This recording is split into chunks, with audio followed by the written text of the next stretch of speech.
Capone Does My Shirts, a novel by Gennifer Choldenko, Chapter 2, Errand Boy, Saturday, January 5th, 1935. When I wake up, I feel kind of foolish.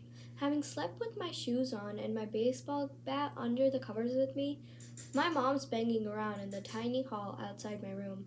I stick the bat under my bed. "Where's Dad?" I ask. "Right here," my dad answers from the living room. He's sitting on the floor with Natalie, holding a pile of buttons in each hand. "Dad, could you show me to the cell house, and then maybe we could play ball?" I sound like I'm 6 and a half now, but I can't help it. He's been gone forever, and I hardly got to see him at all yesterday. It's lonely in my family when he's not around. His smile seems to lose its pink. He puts Natalie's buttons down in one careful pile, gets up and brushes his uniform off. I follow him into the kitchen. "You're not working today, are you?" "I'm having a devil of a time setting up extra circuits in the laundry." "Yeah, but you worked last night." My mom squeezes by to run her hands under the tap. "Your father has 2 jobs, Moose. Electrician and guard." "Two," Natalie calls from the living room. "Two jobs. Two. Doesn't anyone in this family believe in private conversations?" "I could help you," I offer. He shakes his head. "You're not allowed in there. Convict areas are off limits to you kids," he says. "I'm not a kid. I'm taller than you are." "Go ahead, rub it in," he laughs. "But at least I don't have those big feet either. They're an affliction, those feet." He grabs my head and knocks on it. "I haven't seen you for 3 whole months," I say. 2 months, 22 days, 22 days, Natalie calls out. "That's right, Sweet Pea, you tell him."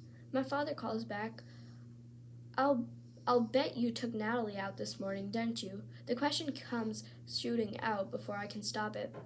Oh, for goodness sake, Moose," my mother looks up from where she is jammed in the corner, scrubbing the icebox. "You weren't even up." "That isn't fair," I say, though I know better. "Don't talk to me about fair, young man. Don't get me started on that one," my mother glares at me. "I'm sorry, Moose," my father says. He reaches for his officer's hat and settles it on his head. "There's nothing I'd like better than to spend the day with you. You know that." His eyes look at me and then quickly away. Wait. You're leaving now?" I say. He groans. "Afraid so. But there will be plenty of time to spend together. I promise, buddy. Bye." "Okay, bye." He smiles, kisses my mom and Manak goodbye, and heads for the door. I watch him walk by the front window, his head bobbing like his foot hurts. My mom glances at her watch. "My goodness, is it that time already?" "Moose, I need you to watch Natalie while I take the boat to the city. I have to get groceries and arrange an ice delivery," my mother says. "Ice?" I ask. "We can't afford an electric refrigerator. We got to keep this one." She taps the old icebox. "They have a grocery downstairs, though, right?" "Doesn't have much. Try to do some unpacking while I'm gone. 11, 12, and 13 are all your stuff." My mother points to the crates, each numbered by Natalie. She takes off her apron and puts on her coat, her gloves, and her hat. "You're leaving now, too?" I ask. I'll be back as soon as I can. Take good care of her, okay?" My mom grabs my arm and squeezes it. I know she's thinking about what happened on the train yesterday. I had gone to take a leak, and when I came back, Nat was kicking and screaming. She pulled a curtain off the rod and sent her button box flying down the aisle. My mom had her arms around Nat, trying to keep her from hurting anyone. The conductor and the motorman were yelling. People were staring. One lady was taking pictures. My mom finally got her calmed down by sitting on her right in the middle of the train aisle. I don't know which was more embarrassing, Natalie's behavior or my mother's. Sometimes Nat's and tantrums go on and on for days, and nothing can make them stop. It's impossible to know what will set her off. She looks pretty peaceful now, though. "Sure, Mom." I follow her to the door.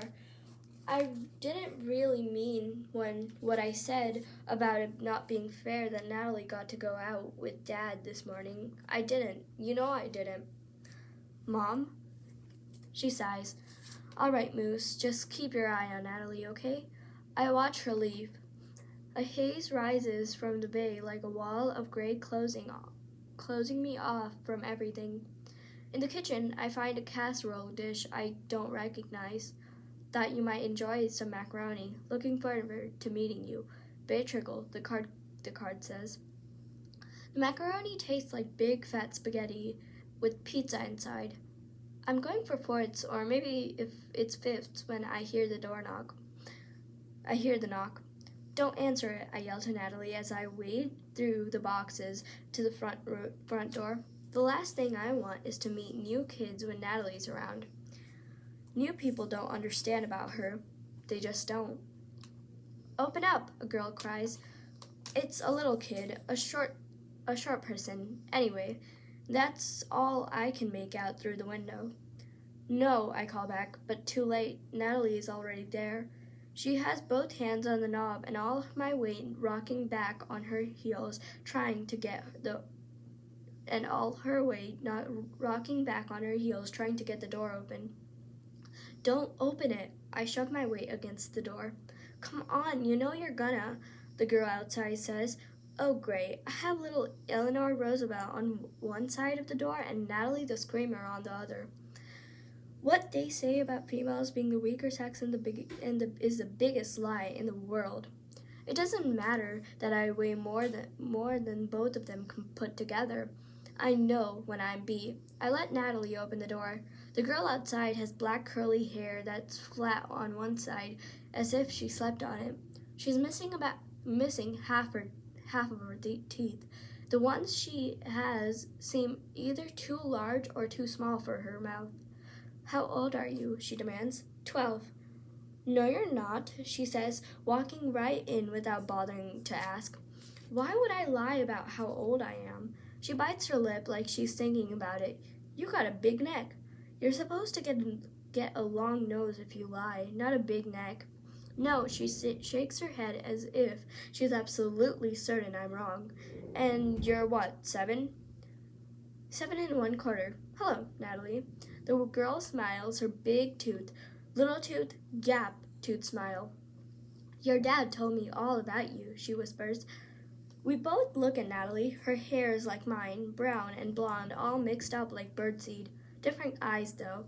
Mine are brown, hers are green like the marbles nobody likes to trade away.